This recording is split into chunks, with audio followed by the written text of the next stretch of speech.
Oh, thank you so much for this opportunity of being here.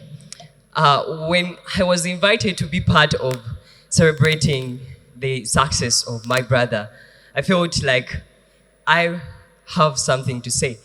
Look, this day reminds me when I was still a little boy.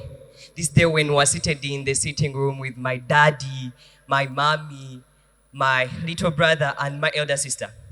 Then we're watching the TV. Unfortunately, everyone started smelling something that we never understood. Guess what? I believe every one of us understands what had happened. See, my dad stood up and pointed at my little brother. He said, "You have gassed for us." Deep inside my heart, I knew that I had done the same thing. My brothers, standing up with courage to speak the truth that it was me, it was so hard. So that I bring justice to my little brother.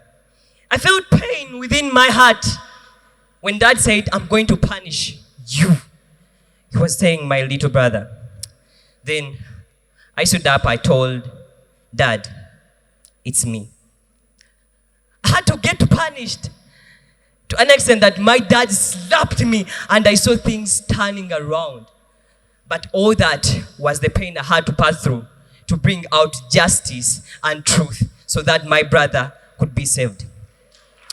Brothers and sisters, we are standing here today to celebrate the victory of our brother, my brother, the president.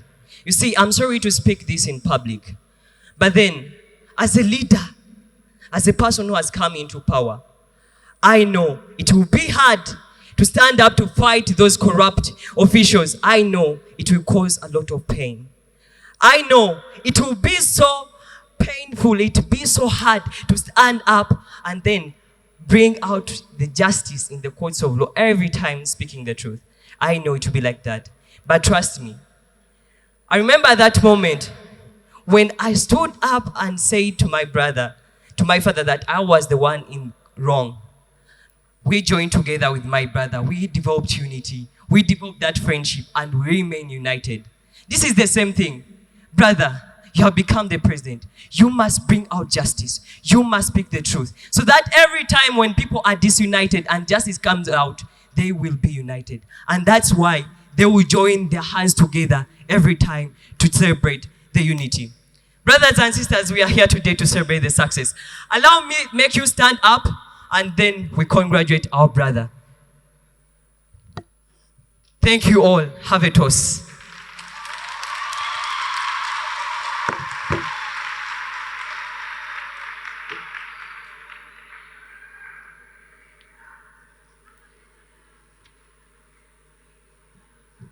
Thank you so much, Maurice. That was amazing.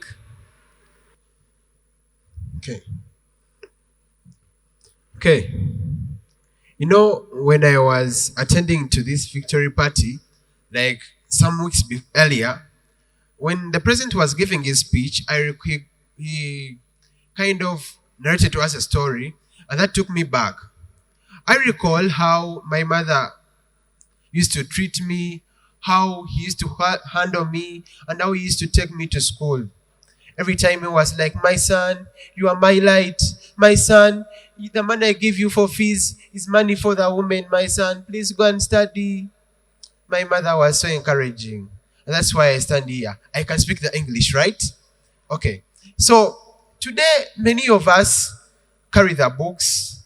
Many of us love the studying. Many of us go read the books. But one of the things we hope for is for our future. Young children out there, the Africans,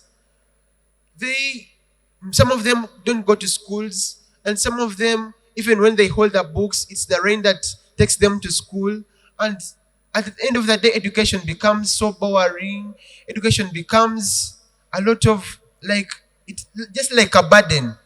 But one of the things I know is that those people that study with a vision, those people that study looking higher, those people that study looking for something big, achieve what they want. You may ask yourself, why do you go to school? You may ask yourself, what their sense of education. You may ask yourself, why do I read hard? But the answer to all these questions is there is a vision and there is light to look at. So,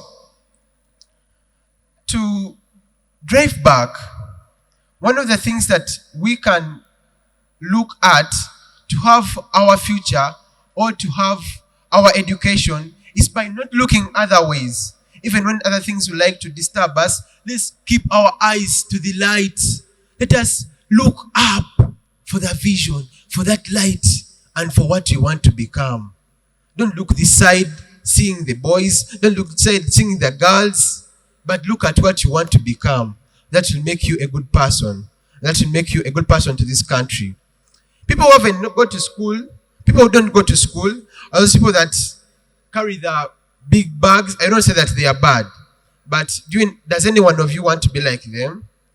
So at the end of that day, for us to achieve what you want, to be having the good life, let us look higher for that light and it's the young people with that light. Don't look astray. The future lies in your books. I rest. Thank you so much. We are gathered here today to celebrate the victory of our president, a man we have all looked up to from the very day campaign started to right now. Congratulations, Mr. President, upon your victory.